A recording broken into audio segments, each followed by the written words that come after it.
dulu tahun 80-an 90-an kita ada anak-anak sidik, tapi untuk tahun ni pula kita ada anak-anak Ghazali, guys.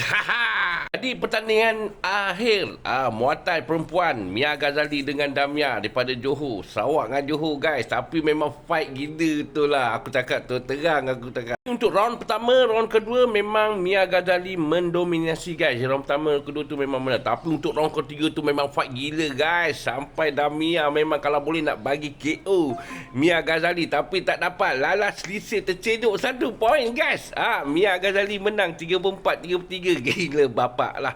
Akan tetapi Damia umur 21, guys, tapi Mia Ghazali umur 15 tahun. Punya jauh bezanya. Cuma tak apa-apa nak sporting masa nak umumkan siapa juara tu kan. Aduh, aku dengar Damia pun tak nak naik. Coach pun boleh tersampuk juga. Come on lah coach, patutnya janganlah macam tu. Betul tak? Okay, guys, tahniah Mia Ghazali. Okay, bye-bye. Kedua-kedua.